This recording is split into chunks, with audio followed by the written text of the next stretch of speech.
hole, there was nothing. That was just where they stopped. He completely disappeared. A little over a year later, Stephen Kubacki awakens in a field some 700 miles from where he disappeared. Certain it was the same day as the one when he went missing. He had no memory of where he had been or how he had traveled across the country. Where he was for that 1 year and 2 months is a complete black hole. After months of investigation, there was no credible evidence that Stephen Kubacki had staged or faked his disappearance. So how was it that a 23-year-old skier suddenly vanished without a trace, only to return just over a year later and with no memory of where he had gone or for how long? These are the questions currently being answered by former police detective turned missing persons investigator Dave Paulides. This is Dave. For the past 9 years, he has been investigating the world's most baffling missing persons cases and has concluded that there are certain places on Earth where unexplained disappearances occur in astonishingly high numbers. I know a lot of people throughout the world have heard of the Bermuda Triangle, missing ships and planes over water. I don't think many people have heard about the disappearances of people on land that fit this exact profile that we've established. Certain profile points replicate themselves time after time after time. When they bring in search dogs, bloodhounds, they can't pick up a scent. They bring in professional trackers, they can't track point to point. Many times there's a weather event in relationship to the disappearance. Other times, the person disappears near a body of water or is found near a body of water. Other instances, if the person is found, they're found in a location that has been previously searched, not just once, maybe dozens of times. You leave the searchers scratching their head. After examining thousands of missing persons incidents, Dave Paulides has identified 59 so-called hotspots in the United States alone. Places where more people appear to vanish and without any signs of foul play than anywhere else in the country. In the work we do, it's a rare event that you find somebody who's alive. But in those instances, the vast majority of times, the victim doesn't remember what happened. They don't know why they got lost, they don't know where they went, they don't know where they've been. I've been very fortunate to meet some of the smartest people in the world of theoretical physicists. And during those conversations, many times it's gone towards portals. And the response coming back from the physicists was, these portals can be directed and targeted. Is it possible that when people go through these time-tunnel portals and they have no memory of what went on, it's because there's nothing for them to have a memory of? Because for them it was just an instantaneous thing. Some of these people just feel lives in the world of facts. I don't like hypothesize, I don't theorize, and I'm very careful about where I tread and who I talk to about these things. And when you hear from a scientist who's credible saying these things could be occurring, it makes you uncomfortable, and it makes you wonder really what might be going on. Could mankind be on the verge of an incredible breakthrough? One that acknowledges that black holes exist, not only in deep space, but also here on Earth. For the answers, ancient astronaut theorists point to additional research being done, not out in space or in a laboratory, but deep beneath the Earth's oceans.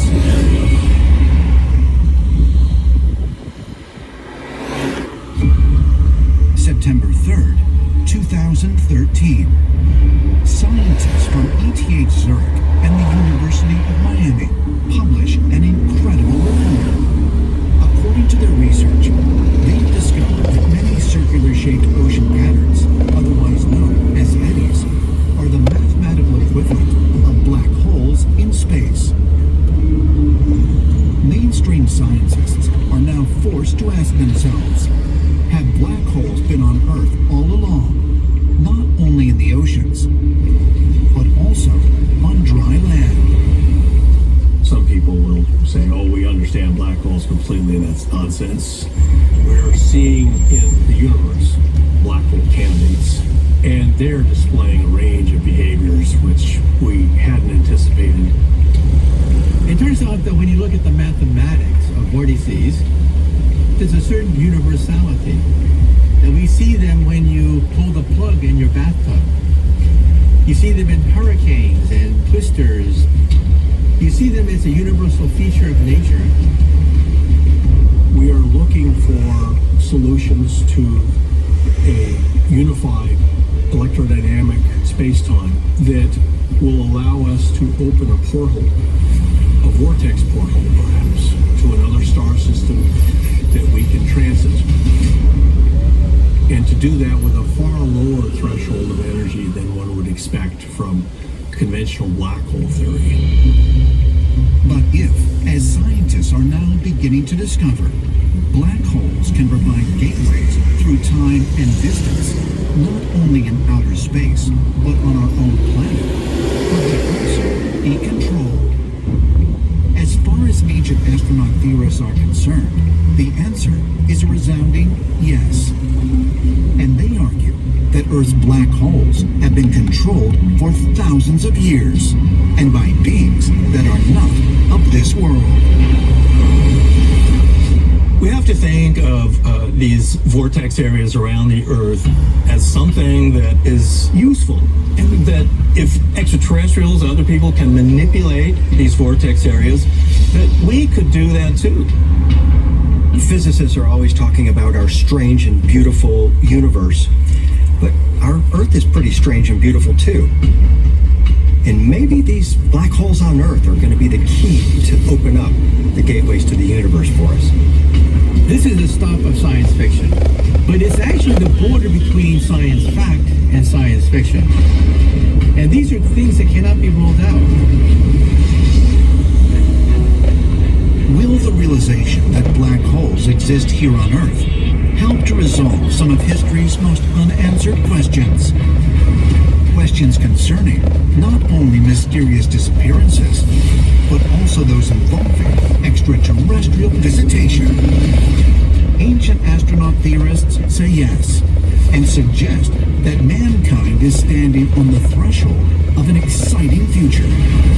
One where dreams of traveling through time and space will become reality, and where contact with our alien ancestors will unlock the mysteries about our ancient past.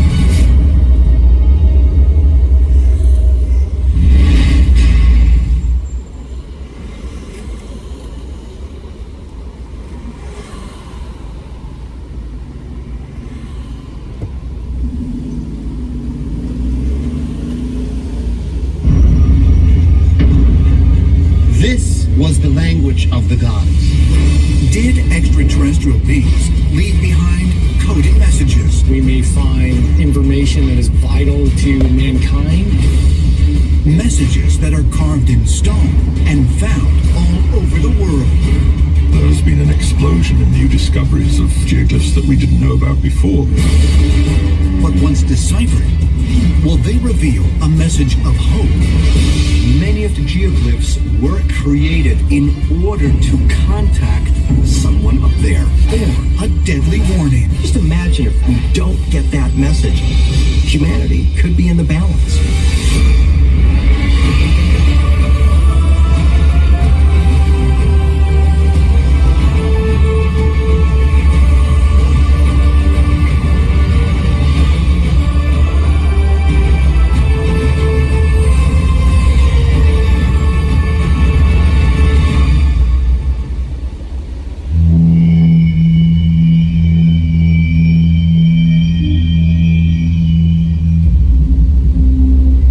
Saudi Arabia, 2004.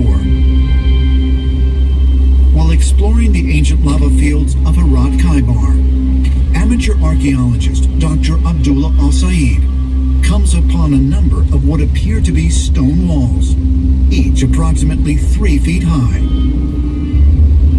From the ground level, Dr. Al-Said concludes that the structures have no discernible purpose. That is, not until 4 years later, when he obtains satellite photos of the very same area. What he sees astounds him. There, detectable from the sky, are a vast collection of more than 400 stone enclosures.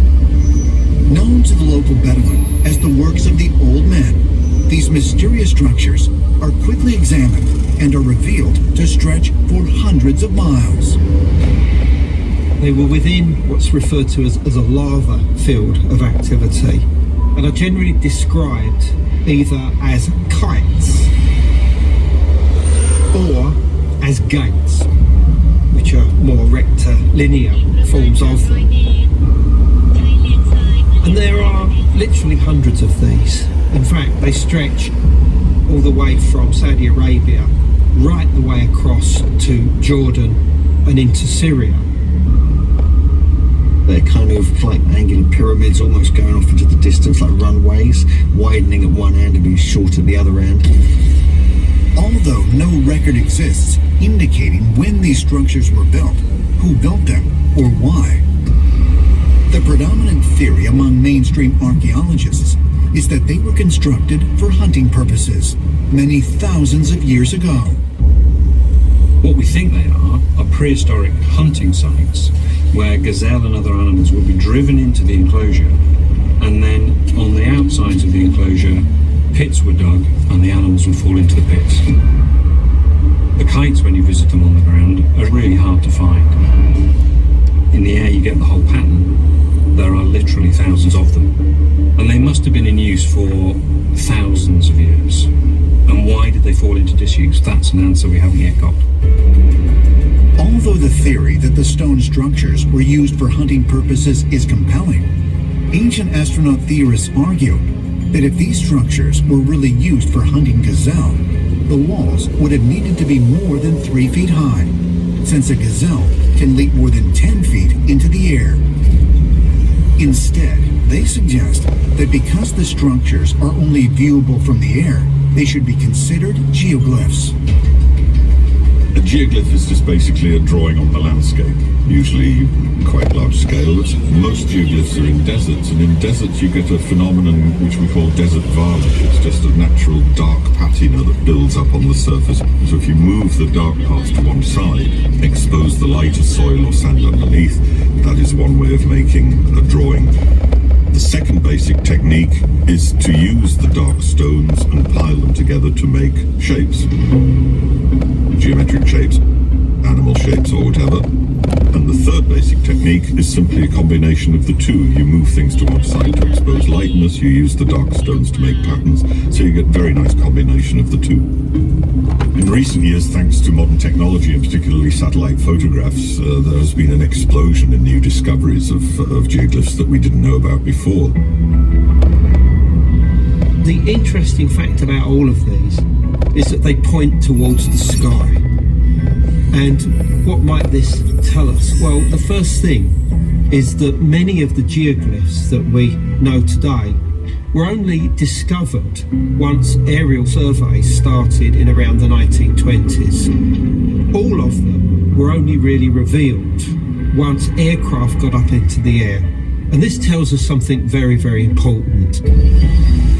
Most geoglyphs really only make sense from above. It therefore seems that they would be messages to something non-human, something up there. When the now legendary Nazca Lines of Peru were first discovered in 1927, they were considered a unique phenomenon. But now, with the benefit of satellite imagery, thousands of ancient geoglyphs are being found all over the world. In Kazakhstan, in the southwestern United States, in the Atacama Desert of Chile, and in Bolivia. Almost everywhere around the world we find what are known as geoglyphs, whether they be the Nazca Lines in Peru, British geoglyphs, to those in the Middle East. They're something that are virtually universal around the world, and they've been appearing for many hundreds of years. But why would ancient people, in so many different locations around the world, all be making signs that can only be seen from above. We don't know for sure what ancient peoples were trying to communicate through geoglyphs, but the most important thing is the amount of time and effort that went into building them. They're not quick sketches, they're many of them whole community projects. And the time that you spend working on them is time not spent gathering food, not spent defending your land, it's time not spent looking after your children. So the first thing that they communicate is to the community itself what is important to the community. But could there be another, even more incredible explanation? Is it possible that these ancient geoglyphs were created not for a terrestrial purpose, but for an extraterrestrial one? Ancient astronaut theorists say yes, and suggest further clues can be found by examining similar shapes and symbols that occur on a much smaller scale. Geoglyphs are gigantic sized versions of what we know as petroglyphs. The most obvious being the rock art that we'd see on surfaces of stone rock around the world that date back many, many thousands of years. Petroglyphs are images carved into stone, so incised or hammered away. They occur all over the world, from Australia up through Asia, Europe, Africa, through the Americas. Perhaps more intriguing than the petroglyphs themselves are the eerie similarities between them and their geoglyphic siblings. We see certain symbols recurring again and again. There are many geometric forms. These take the form of spirals, of concentric rings, and other more rectilinear or abstract designs. They're something that are virtually universal around the world. One of the most interesting geoglyphs that you have at Nazca is the Sun-Star Cross geoglyph, which is really a very complicated, huge mandala of interconnected stars and triangles. And they're something we see all over the world, in Tibet and India as